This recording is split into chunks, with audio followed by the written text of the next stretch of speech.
Hello everyone, आप सब कैसे हैं। आशा करती हूँ आप लोग बिल्कुल ठीक ठाक होंगे। और मेरे channel Pushpa Singh all in one में आप लोगों का बहुत बहुत स्वागत है। राधे राधे।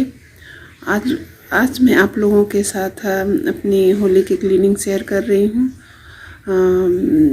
कि आज मैंने किचन वार्डरोब की क्लीनिंग की और कॉटन्स की भी क्लीनिंग की। कॉटन्स को मैं कैसे क्लीन करती हूँ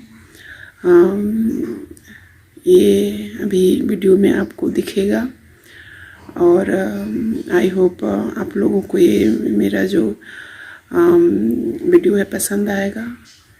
और मेरे चैनल को लाइक ज़रूर करिएगा, सब्सक्राइब भी करिएगा ताकि मेरी अगली वीडियो की फीचर नोटिफिकेशन आप तक सबसे पहले पहुँचे। और जो मेरे चैनल पे नए हैं वो मेरे चैनल को सब्सक्राइब करना बिल्कुल भी मत भूलें। तो चलिए वीडियो स्टार्ट करते हैं।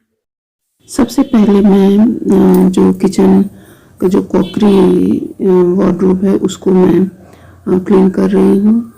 सारे बर्तनों को मैंने हटा लिया है और जो पेपर उस पर मैंने बिछाया हुआ था उसको हटा लिया है। आप चाहें तो कोई प्लास्टिक की शीट भी बिछा सकते हैं।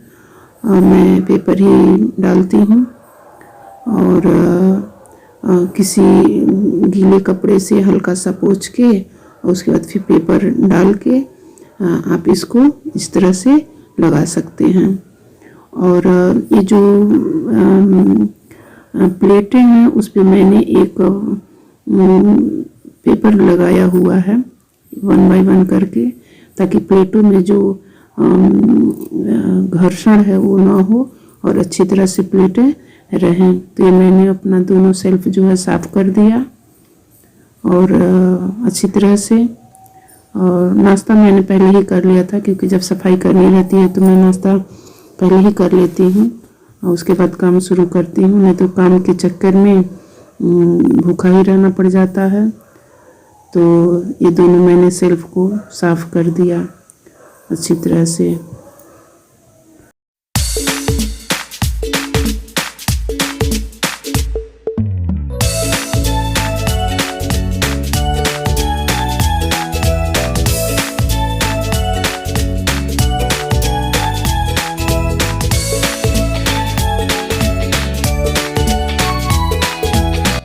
जब मैंने वार्डरोब की क्लीनिंग शुरू की थी तभी मैंने एक कच्ची हल्दी बॉईल करने के लिए रख दिया था क्योंकि मैं मसाले जो होता है वो मैं घर ही पे ही बनाती हूँ और उसी को ज़्यादा प्रेफर करती हूँ क्योंकि मार्केट के मसाले जो होते हैं वो सेहत के लिए भी सही नहीं होते हैं और स्वास्थ्य भी हमारा सही नहीं रहता है।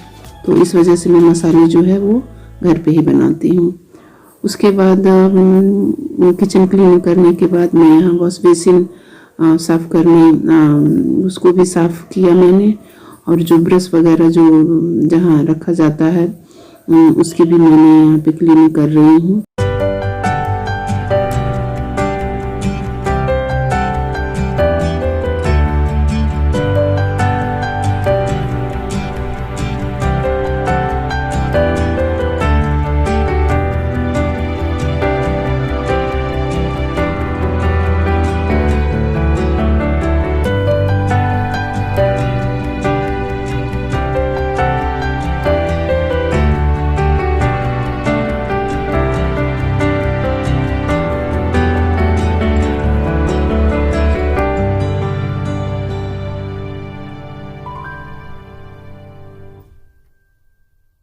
मैं वॉश बेसिन साफ़ कर रही थी तभी मेड भी आ गई मेरी और अपना काम करने लगी। और उसके बाद मैं जो शीशे वगैरह हैं उसको भी साफ़ करने लगी। वैसे मैं वीकली ये वॉश बेसिन और शीशे वगैरह को क्लीन करती ही हूँ, तो टर्न था इसका साफ़ करने का।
बेसिन साफ़ करने के बाद मैं लिविंग रूम में आ गई, क्योंकि कर्टन्स यहाँ पे मैं निकाल रही हूँ, क्योंकि इसको भी क्लीन करना है।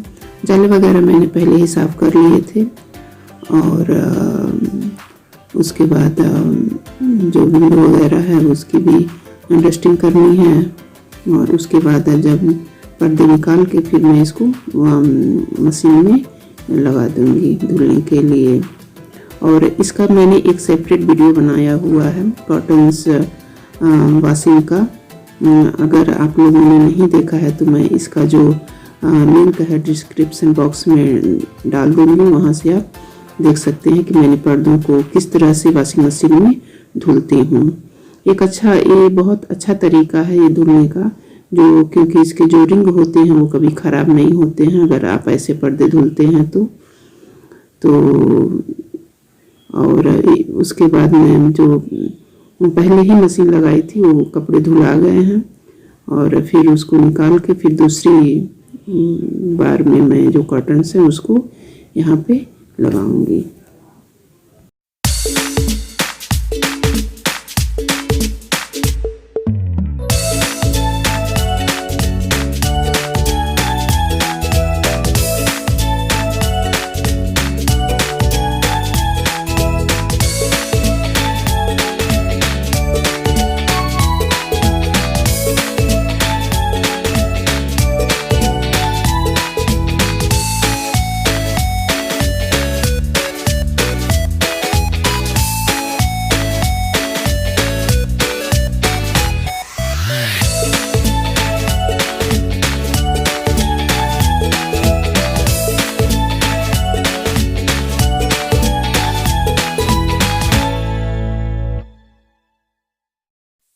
कॉटन को धुलने के लिए आप कोई एक डोरी ले लीजिए, और उस डोरी में उसके जो रिंग हैं उसको उसमें डाल के और अच्छी तरह से उसको बांध दीजिए।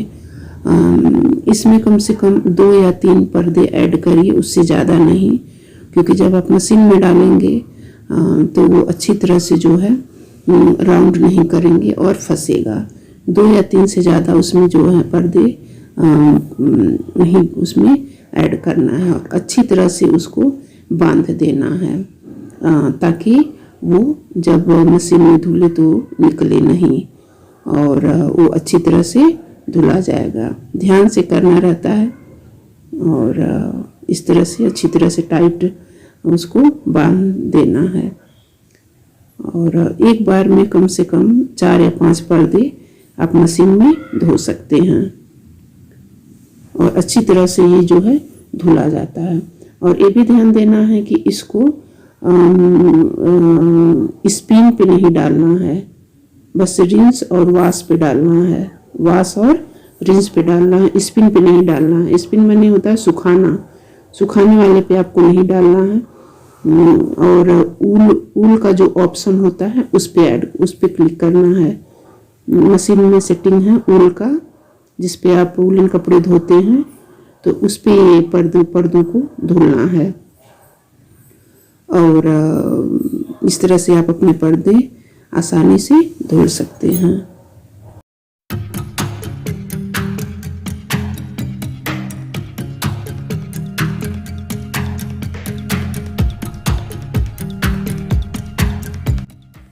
मशीन लगाने के बाद मैं फिर शावर लेने चली गई, और जब शावर लेके आई तब तक के जो कपड़े थे वो धुला गए थे।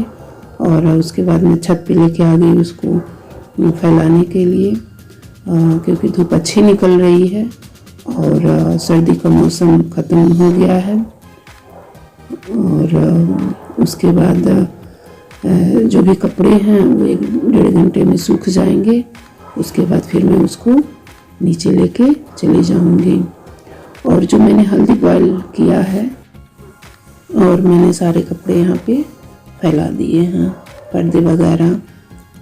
और जो मैंने हल्दी बॉयल किया है उसको वो भी मैंने यहाँ चादर पे डाला हुआ है, क्योंकि वो भी 2 से 3 दिन में अच्छी तरह से सूख जाएंगे। फिर मैं इसका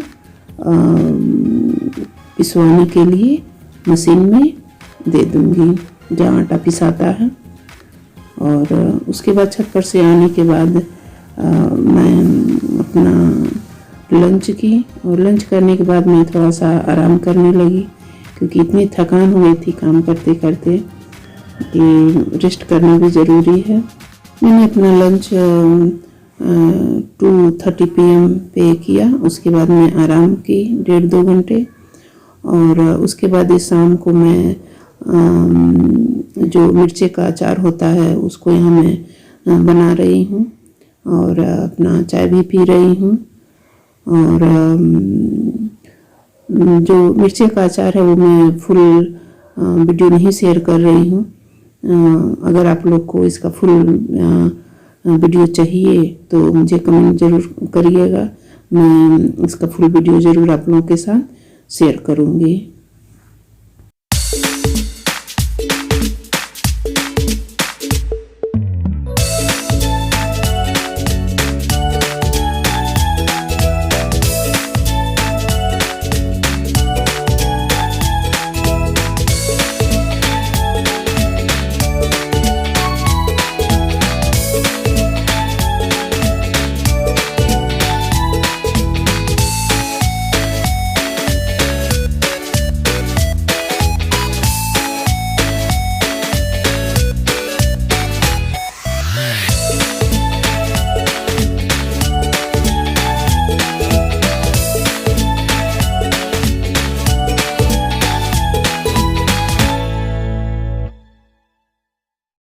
मेरा जो वीडियो है वो ऑर्गेनाइज्ड और हेल्थ से रिलेटेड और क्लीनिंग और इन सब चीज़ों पे ज़्यादा मैं शेयर करती हूँ, और अपना डेली रूटीन आप लोग के साथ में शेयर करती हूँ। और कमेंट में ज़रूर बताइए आप लोग की कैसा लगता है वीडियो, और कोई कमी हो तब भी कमेंट करके बताइए, ताकि मैं उसको रिफॉर्म्स करने की कोशिश करूँगी।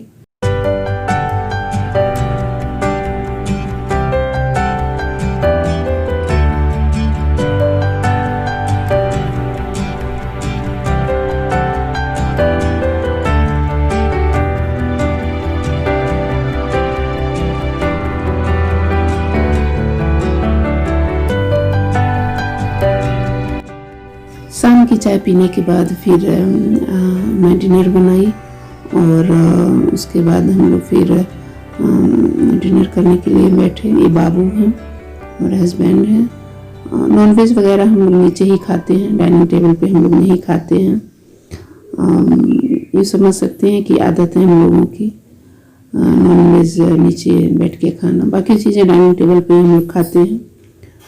आज डिनर में मैं एक बनाई थी एक करी। तो ये रहा मेरा वीडियो। अगर आप लोगों को ये वीडियो पसंद आया होगा तो लाइक ज़रूर करिएगा, सब्सक्राइब भी करिएगा, और कमेंट सेक्शन में ज़रूर बताइएगा कि वीडियो कैसा लगा। Thank you for watching. Lots of love. Bye bye.